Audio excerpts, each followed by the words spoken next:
What is up, party people? It is I, V. Moreno, and across from me. You're really zoomed in. That's like a full screen of V&A. Is it too much V&A? I didn't say that. I said that it was a lot. There you go. That's better. Is that good? Perfect. Great. Don't adjust the camera at all. Great. Hello, everybody. Welcome into the pre-show before the free show. I am Greg. That is V&A, getting you ready for another illustrious episode of Texas Football Today. We've done 1,900 of these things, 14 of them quite good.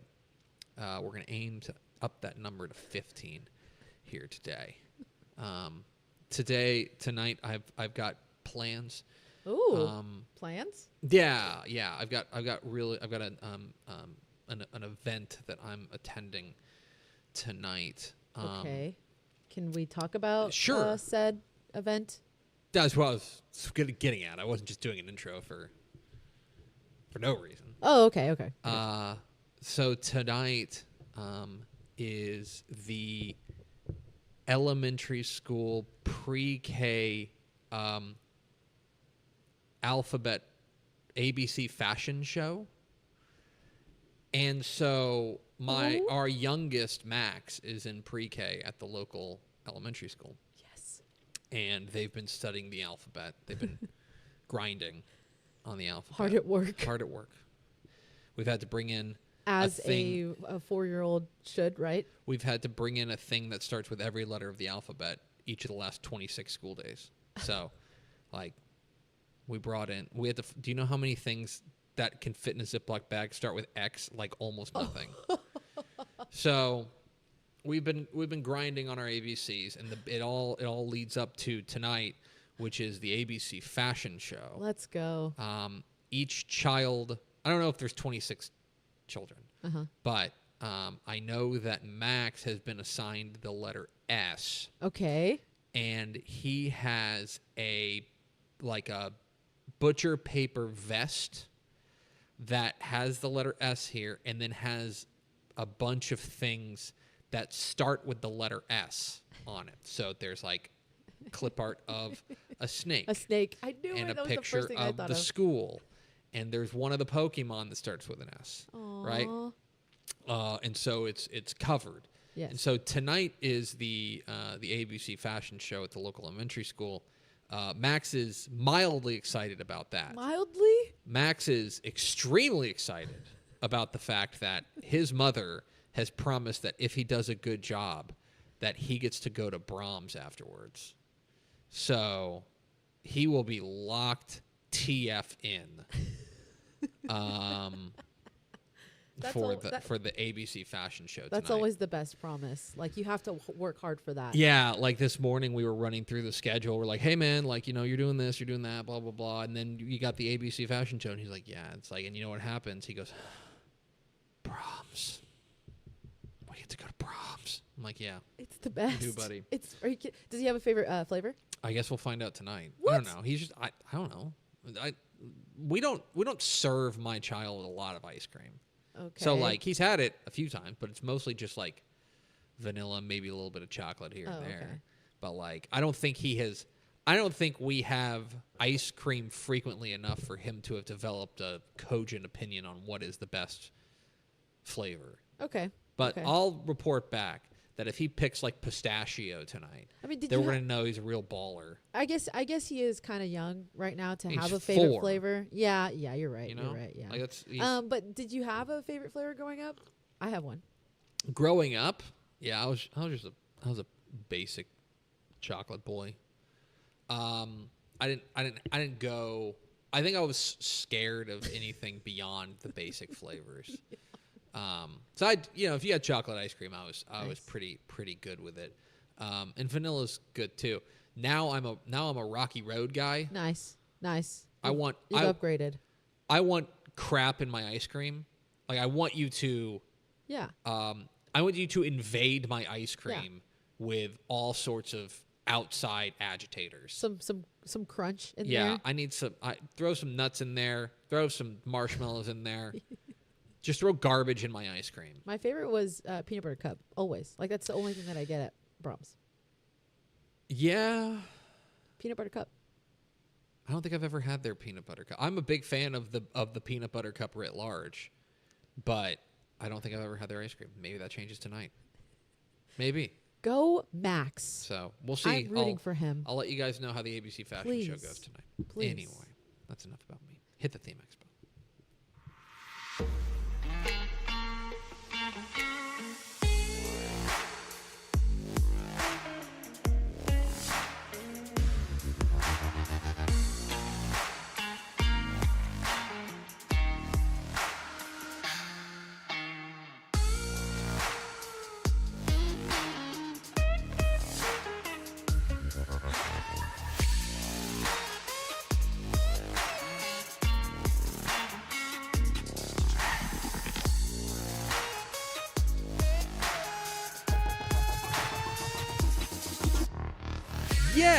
Yes, y'all. From the new Dave Campbell's Texas Football Mothership here in beautiful Lewisville, Texas, it is Texas Foot. Today, a show with microphones. My name's Greg Tepper. I'm the editor-in-chief of Dave Campbell's Texas Football Magazine and TexasFootball.com. Thank you for spending part of your day with us, whether you're watching us live at TexasFootball.com, Facebook, YouTube, Twitter, Instagram, or you're listening to us on the podcast, which you can subscribe to on the podcast vendor of your choice. Either way, thank you for doing your part to support your local mediocre internet show. I am sitting over there in the control room, making the sound good, and twisting all the knobs and pulling all the levers, and just like there's a big wheel you have to turn by hand. It's like a vault. She is our friend, Vianney Moreno. Hello, Vianney Moreno. Hello, everybody. It is I, Vianney. Yeah, no, I already introduced you. There's a big wheel. I'm cranking it back here. It's very, very, very big. Today is Thursday, February 26th, 2026. It's 22626. 22626. Actually, my birthday this year is a palindrome. What? 62626 is my birthday. 2626. That's a palindrome. It's the same forwards and backwards. Anyway, that's been numbers on today's episode of Texas Football Today. 273 days till Thanksgiving. Happy birthday to Michael Bolton. It is episode... Why should I change my name? He's the one who sucks. It is episode 19. On today's show, folks... Oh, right there. There it is, 1918. On today's show, folks, we got a big show. It's a return to Math Tuesday. Math Tuesday is back. We're going to be taking a look at the biggest, most dynamic offenses in Texas high school football in 2025, including teams that made giant leaps in Texas in offense in Texas high school football. We'll get into that. In the back half of the show, we're going to be joined by the new head coach of the Belton Tigers, Coach Josh Mann. Coach Mann leaving the program that he launched in Leander Rouse to take the job at Belton. I got a lot to ask him. Mostly polite questions, but that's coming up here at the back half of the show if you hang around with us. Do we have first word through the door? We do. We have, if I can cut to myself. Oh, wait, you said this last time. Arbuckle.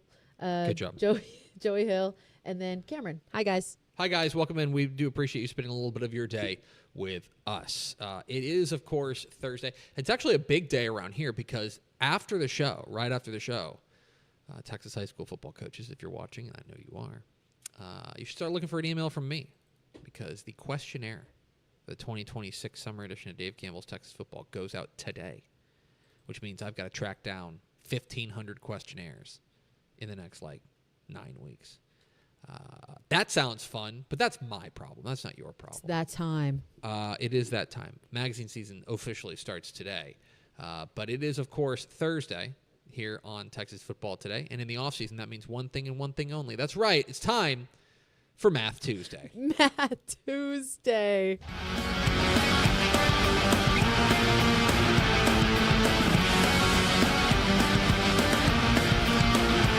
Math Tuesday. It's Math Tuesday here on Texas Football Today. And perhaps you're asking yourself, I thought today was Thursday. Mm-hmm. It's Math Tuesday. It is here on Texas Tuesday. Football Today. Math Tuesday is a vibe. It is not constrained by the calendar. Okay, Math Tuesday is whatever day you want it to be. Let's talk a little bit about offenses in Texas high school football. And we've studied this over the past couple of years about how offense has really, in a lot of ways in Texas high school football, I think it's plateaued.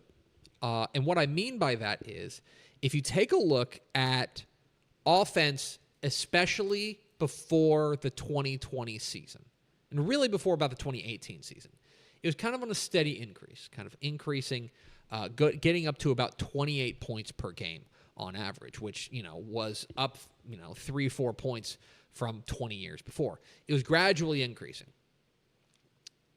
And then in about 2019, it plateaued at about 28 points per game. 2020 had like a weird thing. Like we'd kind of throw that out because it actually dipped significantly down like 24 points per game, which was strange. But that whole year was strange, obviously. And then it immediately rebounded back up 28 points per game. That's why we kind of throw out 2020. And it's kind of stayed there.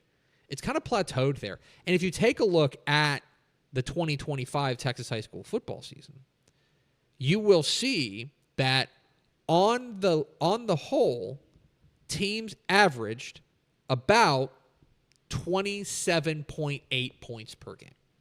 That's the average broadly across UIL 11-man Texas high school football. And that is right in line with what we've seen the past couple of years.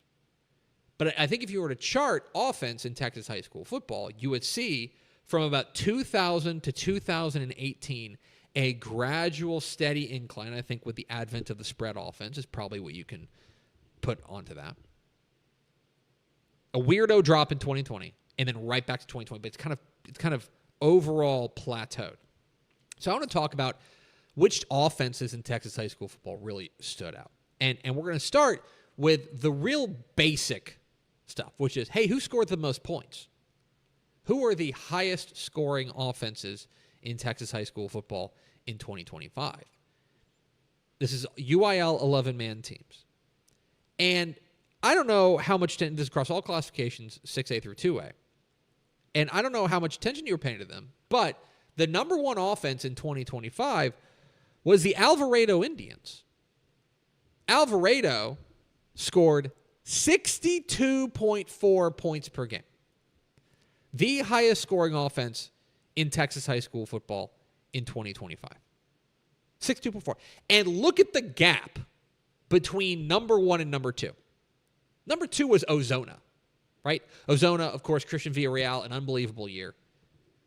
But they scored almost 4 points fewer per game than Alvarado. Alvarado lapped the field offensively, 62.4 points per game. Mount Enterprise, with the remarkable Kagan Ash, came in third, 58.1. Bastrop, we talked about them, that high-flying offense that they had. Weston Nielsen at the helm, 56.3. Panhandle, Coach Dane Ashley doing an unbelievable job there at Panhandle. Broxton Robinson, their incredible quarterback. El Paso El Dorado, 55.1. Richmond Randall, of course, played in the state championship game, which makes that all the more impressive that they played 16 games and averaged almost 54 points per game. Alamo Heights, just under 54, as is Newton, who also played in the title game. So they did that over 16 games. And Terrell, one of the breakout teams in Texas high school football, 53 points per game, 0.4. So those are the highest points per game average in Texas high school football in 2025. Those are, quite simply, just, from a very basic perspective, the highest scoring offenses in Texas high school football. But I want to dig in a little bit deeper because, obviously, look, Alvarado has been an offensive powerhouse under Casey Walraven, now the head coach at Hutto. Alvarado's been an offensive fireworks factory for quite some time. Alvarado did not improve their offense all that much from 2024 to 2025. Now, part of that is because they averaged 51 points a game in 2024. Their offense has been really good all year long for the past couple of years. But what about the teams that made the biggest leap offensively from 2024 to 2025? These were the most improved offenses in Texas high school football. I want you to take a look at this. Take a look at what Chilton was able to do. Okay? Chilton managed to improve their offense by a staggering 28.8 points per game. I want you to think about that. That means that Chilton improved their offense by 4 touchdowns per game. Okay? This is an offense that went from averaging 14.7 points per game, which I would say is below average, if not poor, to averaging 43.5 points per game. Just simply stunning what they were able to do. Okay? Next up, by the way, we talked about them, is Terrell. Terrell is a team that had a remarkable improvement, 25.7 points per game. They went from 27.7 points per game, which is about average, right? We talked about it, about 27 points a game average. From there to 53 points a game. Raymondville's up next, 24.8 points per game, going from under 20 points to nearly 45 points. Lubbock Liberty in their second varsity season. I don't think necessarily a surprise to see them make that big leap and go from being a good offense, 25 points a game, up to nearly 50. Alvord, 24-point lead. Mansfield Lake Ridge had a big breakout year, 24 points per game. Merkel, the Badgers, were up 23.5 points per game. Ozona, we talked about them with Christian Villarreal. They were remarkably better than they were last year. Even though they averaged 35 points a game the year before, them and Mount Enterprise each made that huge leap. And finally, I want to make sure we give a shout out here to Houston Madison. Houston Madison, I think, did something pretty remarkable too. They were, I think people may notice that they flew under the radar. This is an offense that was really poor in 2024. 13.5 points a game. They jumped all the way up to 36 points a game. Plain and simple, it's not a surprise that they went from 3-7 to 9-2. Did Houston Madison. So those are the most improved offenses from 2024 to 2025. But that is a one-year thing, right? That is a one-year offensive jump. For example, you can look at Ozona and say, okay, well, they were an offense that was good last year, made a big leap with Christian Villarreal, but now he's graduating. Do they kind of fall back to the pack? What about the trend lines here? What if we zoom this out to the last 2 years? Which offenses have improved over the last 2 seasons combined? And by the way, this isn't some math where you go, oh, well, actually they were way better last year and, not as good this year. All these teams here, the trajectory is going way, way, way up. And perhaps surprisingly, you have Pilot Point at the very top. Pilot Point, over the last 2 seasons, they went from 0-9 back in 2023 to 9-3 this past year, up 36 points per game. More than 5 touchdowns per game. Improvement.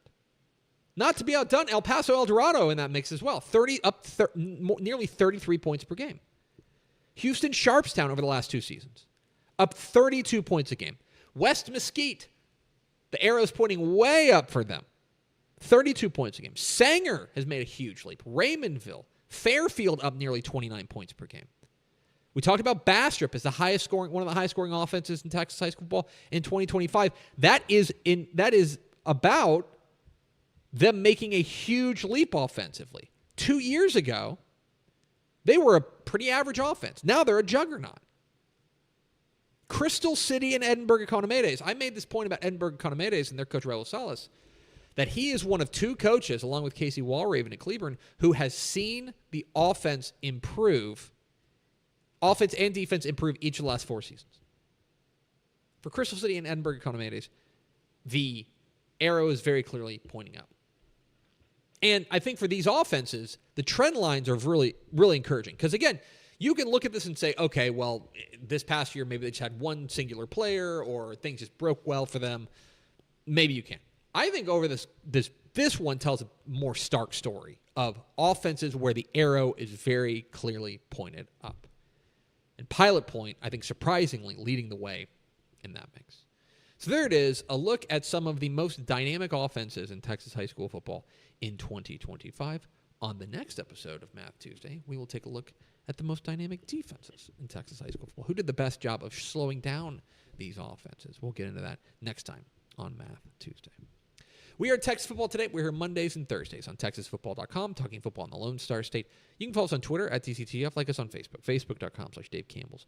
Follow us on Instagram, Instagram.com/Dave Campbell's. And, of course, see us at TexasFootball.com. Hope you go to TexasFootball.com/subscribe to become a Dave Campbell's Texas Football subscriber. You can watch all sorts of playoff basketball right now on Dave Campbell's Texan Live, our streaming platform. You can get the 2026 summer edition of Dave Campbell's Texas Football Magazine mailed to you before it hits newsstands if you go to TexasFootball.com/subscribe. It makes a great gift as well. Go to TexasFootball.com/subscribe. Coming up here after the break, we'll be joined by the new head coach of the Belton Tigers. Coach Josh Mann will join us live, but first a word from these valued partners. Pour some sunshine with new First Light Community Coffee's first ever light roast. This blend has notes of honey and brown sugar that will brighten any part of your day. Try First Light now at communitycoffee.com. Hello, Candace. Not you again. Me again. Remember our last oil change? Your boyfriend said he knew a guy who knew a guy. None of those guys knew what they were doing, including you, Todd. Silence your oil change anxiety at Valvoline Instant Oil Change, where you can watch our experts change your oil right from your car. Thanks for coming in. And finish in about 15 minutes. Valvoline. Service you can see, experts you can trust. Son, it's time we had the talk. Ugh, Dad, gross. Listen, you just got your license, your hormones are raging. When things get moving fast, it can get dangerous. That's why it's more important than ever to always wear protection. Dad. I'm talking about a seatbelt. Okay. Can we go now? Saved by the Belt. Wearing a seatbelt can save you $200 in fines and your life. So click it or ticket. Every seat, every ride. A message from TxDOT. Friday night football is here, and Hometown is trusted by thousands of schools across the nation to make game days effortless. Sell tickets online, easily scan them at the gate, track sales in real time, and keep your community connected with a free athletic website. Make every game a Hometown game. Visit hometown.com to learn more. Every legend starts with a vision. For Dave Campbell, that vision was clear. Tell the story of Texas football like never before. In 1960, he built something no one had before, a magazine that became the Bible of Texas football. Coaches, players, and fans didn't just read it, they lived by it. His words shaped the game. His vision built a legacy. And his name? It will always be written in the story of Texas football. Dave Campbell's Texas Football, where legends begin. Back here, Texas Football Today. I'm Greg, that's VNA. We are in the thick of the offseason, and specifically we're in the thick of coaching change season. And one of the guys who is on the move joins us now. Let's go to the hotline. We are pleased to be joined by the new head coach of the Belton Tigers. Coach Josh Mann joins us. Coach, how are you? I'm doing great. We so appreciate you taking some time. Is it strange for you to be introduced as the head coach at Belton?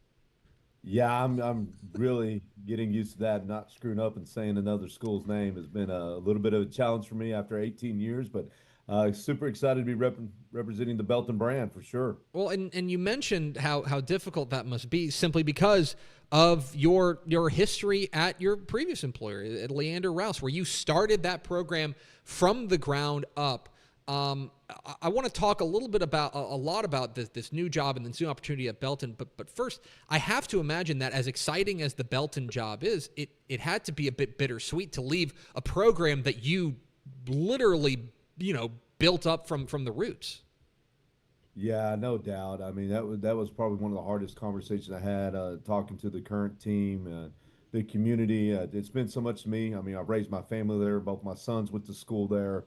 We grew as a culture and a community, and when you open a school, there's just a connection like no other. And we were blessed to have the namesake. Charlie Rouse is still alive and still connects there. He's like a father figure to me, and so obviously having those conversations were difficult, but it obviously also shows how special a place I think Belton is to be able to. If I was going to make a change, it had to be somewhere that really fit the culture needs and the beliefs that I believed in, and That's what I was super excited about doing here. Well, and that's kind of what I want to get to next is obviously it took a special job to get you to move there, and Belt. We've heard the school board meetings. We've heard all the nice things about how you're such a good fit for Belton, and I agree with that. But I want to take that question and kind of turn it on its head. Why was Belton the right fit for you? Well, there's a couple reasons. We played Belton High School the last 6 years, and I've stood on that opposite sideline here at Tiger Stadium, and saw how the Big Red community looked, how they operated. I was kind of jealous of a little bit back in my mind.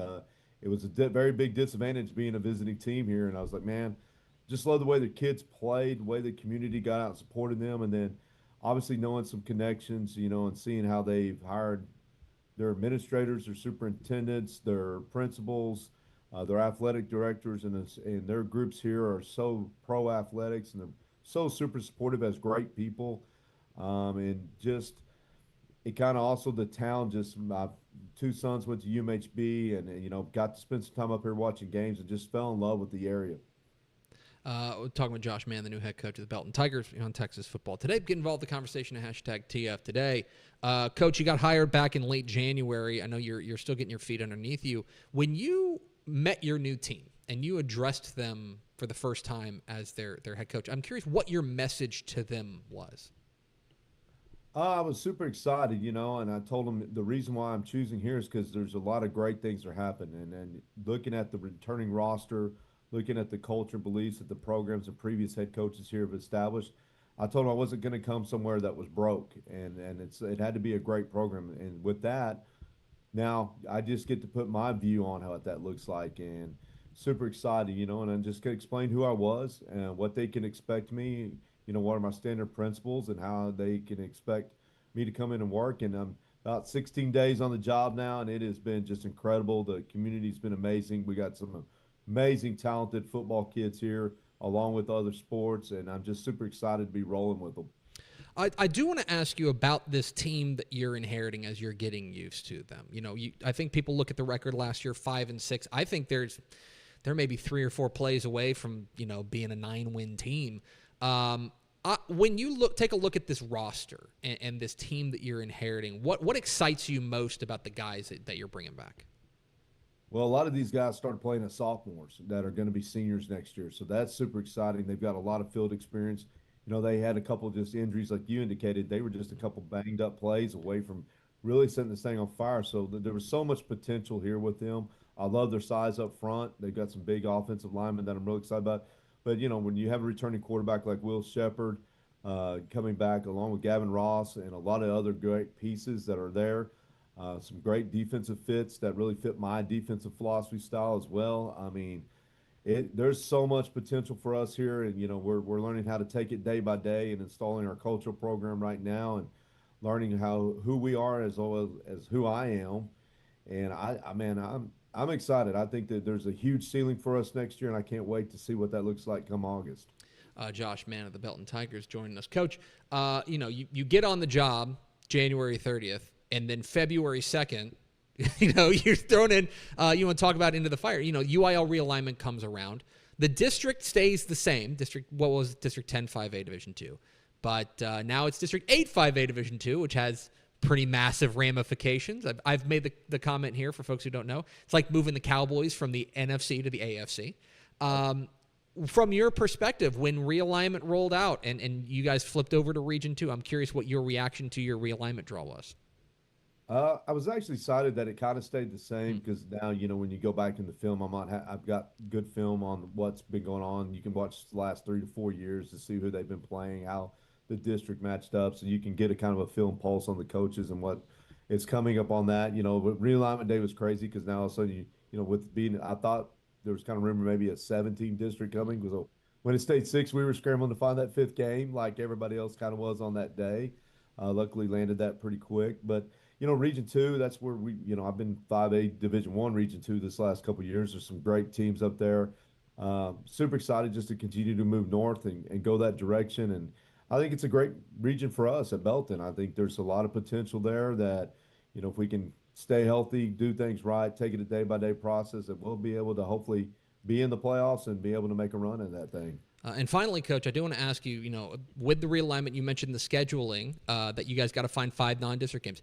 I got to be honest, I don't know which one you scheduled last, but I got an inkling because we'll just run through it. Pflugerville, Hendrickson, okay, relatively local. Bryan, Bastrop, Hewitt, Midway will be a really nice test against good. And then San Angelo Central. So you guys are going to be some road warriors at least once during the next 2 years. But I imagine that is a situation where you're just kind of looking around saying, who's available in this particular week? Yeah, and luckily they kind of got stuck with them the past 2 years prior to that. So again, there was some familiarity. I went to Angelo State, so I'm kind of like it's kind of a brief homecoming, I guess, for me to go back and find some good food there. I love those road tests that you can find in non-district, especially traveling a little bit, because if you're blessed enough to make the playoffs, then you're going to eventually, if you're going to make a run and get close, you're going to have to go on the road. So it's just another opportunity for us to test ourselves. I mean, you know that it's a tough non-district schedule. I've never shied away from those. I think that's just where you grow your team. I'm going to have to get used to playing 5 of them because we've been usually 2 or 3, and you're right in the heart of district. So, but being new, I think that's a blessing for us to make sure that, with our new offense, new defense, we'll be installing and bringing some coaches in along with the great coaches that are here, just giving us more time to gel with our team because, the non-district schedule counts against me. I mean, that's all it is. The real play starts, when we open up against Brian Rudder, and then that'll be the number 1 mark we got to get to and be ready to go at. He's Josh Mann. He's the head coach of the Belton Tigers. Coach, we so appreciate your time. Congratulations again on the new gig. Looking forward to seeing what your Tigers do in the fall. Absolutely. Thank you, guys. I appreciate what y'all are doing. Absolutely. There he goes, Josh Mann, head coach of the Belton Tigers, joining us live on Texas Football today. Excited for him. That's a unique situation because he is a guy who was the architect of that Leander Rouse program, which, remember, he started in 2010. 2010? Boy, I've got that. I'm kind of. I think he started in 2008 is when he went there, but their first varsity season might have been in 2010. And then I'm old enough to remember when Leander Rouse was in the state semifinals as a third place team there in 2012 when they went on a remarkable run, went into the playoffs at 6-4, got white hot and made it to the state semifinals back in his third year. That's right, 2010 was their first varsity season. They went 0-10. 2 years later, they went back-to-back 10-win seasons, back-to-back runs to a state semifinal, then a regional final. I mean, the guy is – there's not a lot of guys who will have a winning record in a program that they started. And what I mean by that is that there are guys who usually in the infancy of a program, you take your lumps. You kind of get your head handed to you. They were really good right from the jump. 4 10-win seasons. They went to the playoffs 10 times in his 16 seasons there. Excited, or 18 seasons there. 16 seasons, 18 years, because I think he started. That's where I'm getting confused. All that's to say, for him to move to Belton, I think Belton fans should be really excited about that. I know Brent Sniffen did a terrific job there. I think Josh Mann is going to come in and help pick up the torch and a real threat there. And I think a dangerous district there with Brenham, who I think is probably an early front runner in that district. Waco U's always very good as well. But excited to see what he does there in his new gig. We appreciate Coach Josh Mann hopping on with us. Let's go over to Vianney Moreno to find out, hey, Vianney, you got any final thoughts? Final thoughts are... This is going great. No, take your time. I'm thinking. Mm-hmm. My final... Oh, yes. I met CD yesterday. The compact disc? Cedarian Lamb. Oh, you mean former Richmond Foster wide receiver Cedarian Lamb. Exactly. It was fun. It was for a check presentation, body armor. So it was a lot of fun. Which school? Keller Central. Keller Central. They did the check presentation, and then they went into like another gymnasium, and then it was just the football team, and he just talked with just the Chargers.